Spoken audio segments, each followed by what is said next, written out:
بسم اللہ الرحمن الرحیم۔ حضرت داؤد علیہ السلام کی قوم کے لوگوں کے بندر بن جانے کا عبرت انگیز واقعہ۔ حضرت داؤد علیہ السلام کی قوم کے لوگوں پر دراصل یہ اللہ کا عذاب تھا۔ اس واقعے کا پس منظر کچھ یوں ہے کہ حضرت داؤد علیہ السلام اور ان کی قوم سمندر کے کنارے ایلا نامی گاؤں میں رہتے تھے اور ان کی تعداد 70,000 کے قریب تھی۔ یہ قوم بڑی ہی خوشحال اور اللہ تعالیٰ کی فرما بردار قوم تھی۔ اس قوم کو اللہ تعالیٰ نے بے شمار نعمتوں سے نوازا تھا۔ ہر طرف سرسبز و شاداب باغات اور ہریالی تھی۔ اللہ تعالیٰ کی بے شمار نوازشات تھیں۔ یہ لوگ اپنی زندگی میں بہت خوش اور مطمئن تھے۔ حضرت داؤد علیہ السلام کی قوم چونکہ سمندر کے کنارے آباد تھی تو اللہ کا ان پر یہ خاص کرم تھا کہ سمندر کے اس کنارے پر بے پناہ مچھلیاں آتی تھیں جن کا یہ لوگ کاروبار کرتے تھے اور بہت ہی خوشحالی والی زندگی بسر کرتے تھے۔ جب یہ قوم اللہ جل شانہ کی نوازشوں کی وجہ سے خوشحال ہو گئی تو سرکشی پر اتر آئی اور اللہ تعالیٰ کی نافرمانی کرنے لگی اور طرح طرح کے گناہوں کے اندر مبتلا ہو گئی۔ اور پھر ایک دن اللہ جل شانہ نے اس قوم کی آزمائش کا ارادہ کیا اور حضرت داؤد علیہ السلام کو وحی بھیجی کہ اپنی قوم سے کہہ دیجئے کہ وہ ہفتہ کے دن مچھلی کا شکار کرنا بند کر دیں، اور اس طرح اللہ جل شانہ نے حضرت داؤد علیہ السلام کی قوم پر ہفتے والے دن مچھلیوں کا شکار حرام فرما دیا، اور پھر یہیں سے اس قوم کی بربادی کا آغاز ہوا۔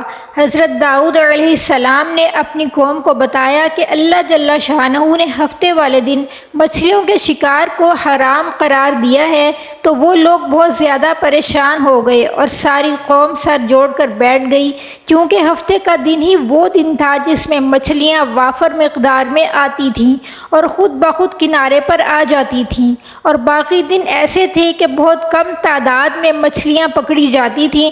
اس قوم کا گزر بسر چونکہ مچھلیوں کے شکار پر تھا، اس وجہ سے اللہ جل شانہ کا یہ حکم سن کر یہ قوم پریشان ہو گئی۔ یہ نہیں جانتے تھے کہ اللہ تعالیٰ کی طرف سے یہ ایک آزمائش ہے۔ پھر ایک دن شیطان نے ان کے دلوں میں یہ وسوسہ ڈالا کہ سمندر سے نالیاں نکال کر خشکی میں بڑے بڑے حوض بنا لیے جائیں۔ جب ہفتے والے دن مچھلیاں آئیں گی تو وہ نالیوں سے ہو کر ان بڑے بڑے حوضوں میں آ جائیں گی، اور اس طرح پھر ان نالیوں کا منہ بند کر دیا جائے اور پھر اگلے دن یعنی اتوار والے دن ان کو پکڑ لیا جائے۔ شیطان نے اس قوم کے لوگوں کو ورغلایا کہ اس طرح کی ہیلہ سازی سے ہم ہفتے والے دن شکار کرنے کے گناہ سے بھی بچ جائیں گے اور مچھلیاں بھی ہاتھ آ جائیں گی۔ بہت سے لوگوں کو یہ چال بازی اچھی لگی اور انہوں نے ایسا کرنا شروع کر دیا اور سمندر سے چھوٹی چھوٹی نالیاں نکال کر بڑے بڑے حوضوں میں ڈال دیں، جن کے ذریعے وافر مقدار میں مچھلیاں ان حوضوں میں داخل ہو جاتیں۔ اس قوم کے بدبخت لوگوں کو شیطان کا یہ ہیلہ بہت پسند آیا، لیکن اس قوم نے یہ نہ سوچا کہ جب مچھلیاں سمندر سے حوض میں آ کر قید ہو گئیں تو پھر یہ مچھلیوں کا شکار ہی ہو گیا، اس لیے یہ شکار بھی ہفتے والے دن کا ہی شکار قرار دیا جائے گا جو کہ اللہ جل شانہ نے حرام قرار دیا تھا۔ اس موقع پر یہودیوں کے 3 گروہ بن گئے۔ کچھ لوگ ایسے تھے جو شکار کے اس شیطانی ہیلے سے منع کرتے تھے اور اللہ تعالیٰ سے ڈرتے ہوئے اس شکار سے باز رہے، اور کچھ لوگوں نے شکار کی اس ہیلہ سازی کو دل سے برا جانا لیکن خاموش ہی رہے اور دوسروں کو روکا بھی نہیں، لیکن انہوں نے بھی اللہ تعالیٰ سے ڈرتے ہوئے اس ہیلے سے شکار نہ کیا، بلکہ یہ لوگ منع کرنے والوں سے یہ کہتے تھے کہ تم لوگ ایسی قوم کو نصیحت کرتے ہو جنہیں اللہ تعالیٰ عنقریب ہلاک کرنے والا ہے اور ان پر اپنا دردناک عذاب نازل فرمانے والا ہے۔ اور اس قوم کے کچھ لوگ ایسے تھے جو سرکش اور نافرمان تھے، جنہوں نے اللہ تعالیٰ کے حکم کی اعلانیہ خلاف ورزی کی اور ہفتے والے دن مچھلیوں کا شکار کر کے ان کو کھایا کرتے اور بیچا بھی کرتے۔ ناظرین، حضرت داؤد علیہ السلام کی قوم کے یہ ایسے نافرمان لوگ تھے جو منع کرنے کے باوجود بھی ہفتے کو ان نالیوں کے ذریعے شکار کرتے رہے۔ حضرت داؤد علیہ السلام نے ان نافرمانوں کو اللہ تعالیٰ کے عذاب سے ڈرایا کہ وہ اللہ تعالیٰ کی اس نافرمانی سے باز آ جائیں، لیکن وہ لوگ باز نہ آئے اور اس سرکشی پر ڈٹے رہے اور کھلے عام شکار کرنے لگے۔ چنانچہ وہ لوگ جو اللہ کی فرما برداری کرتے ہوئے اس ہیلا سازی سے باز رہے۔ ان لوگوں نے اپنے اور ان نافرمانوں کے درمیان ایک دیوار کھڑی کر دی جس کی ایک طرف وہ نافرمان لوگ رہتے تھے اور دوسری طرف وہ لوگ تھے جو شکار سے باز رہے۔ حضرت داؤد علیہ السلام نے اپنی قوم کے نافرمانوں کو بارہا سمجھایا، لیکن یہ لوگ اپنی نافرمانی سے باز نہ آئے اور اسی طرح اللہ تعالیٰ کی نافرمانی کرتے ہوئے شکار کرتے رہے۔ پھر ایک دن حضرت داؤد علیہ السلام نے غضبناک ہو کر شکار کرنے والوں پر لعنت فرما دی۔ اس کا اثر یہ ہوا کہ ایک دن ان نافرمانوں میں سے کوئی بھی اپنے گھر سے باہر نہ نکلا۔ یہ دیکھ کر کچھ لوگ اس دیوار پر چڑھ گئے تاکہ معلوم ہو سکے کہ وہ لوگ کس حال میں ہیں۔ جب ان لوگوں نے ان نافرمانوں کو دیکھا تو وہ سب کے سب بندر کی صورت میں مسخ ہو چکے تھے۔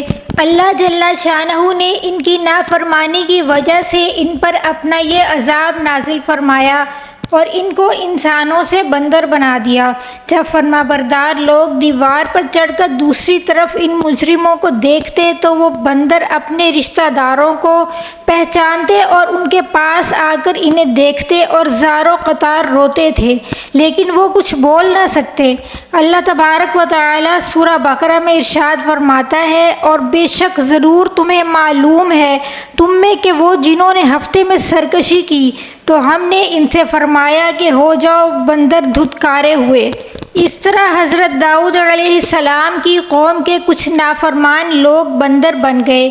یہ لوگ 3 دن تک زندہ رہے اور اس دوران یہ لوگ نہ کچھ کھاتے تھے اور نہ ہی پیتے تھے، بلکہ یوں ہی بھوکے پیاسے سب کے سب ہلاک ہو گئے اور 3 دن کے اندر سب کے سب مارے گئے۔ اور وہ لوگ جو ان نافرمانوں کو اللہ تعالیٰ کی اس نافرمانی سے منع کرتے تھے، اللہ جل شانہ نے ان کو اس عذاب سے حفاظت میں رکھا، اور وہ لوگ جو اس شکار کو برا جان کر خاموش رہتے، اللہ تعالیٰ نے ان کو بھی اس عذاب سے سلامت رکھا۔ ناظرین اب بات کرتے ہیں کہ آج کے دور میں پائے جانے والے بندروں میں سے کیا ان بندروں کی نسل میں سے بھی ہیں؟ اس کے متعلق روایات میں آتا ہے کہ حضرت عبداللہ بن مسعود رضی اللہ تعالی عنہ سے روایت ہے کہ حضور پاک صلی اللہ علیہ وسلم سے کسی نے سوال کیا کہ آج کے بندر کیا حضرت داؤد علیہ السلام کی قوم سے ہیں؟ تو حضور نبی کریم صلی اللہ علیہ وسلم نے ارشاد فرمایا کہ اللہ تعالیٰ جس قوم پر عذاب بھیجتا ہے یا ان کی شکلوں کو مسخ کرتا ہے تو یہ عذاب انہی پر ہوتا ہے جس پر وہ عذاب نازل ہوا تھا، اور اس کے بعد اللہ تبارک و تعالیٰ ان لوگوں کو ہلاک کر دیتا ہے اور ان کی آگے نسل نہیں بڑھتی۔ اس لیے یہ بات بالکل غلط ہے کہ آج کے بندروں میں بھی حضرت داؤد علیہ السلام کی قوم کے بندر بننے والوں کی نسل موجود ہے۔ ایسا کچھ بھی نہیں۔ وہ لوگ صرف اور صرف 3 دن تک زندہ رہے اور اس کے بعد سب کے سب ہلاک ہو گئے، اور اللہ تعالیٰ نے اس قوم کے نافرمانوں کو صفحہ ہستی سے مٹا دیا۔ اللہ تعالیٰ ہمیں گناہوں سے بچنے کی توفیق عطا فرما کر اپنے فرمانبردار اور نیکوکار بندوں میں شامل فرمائے۔ آمین ثم آمین یا رب العالمین۔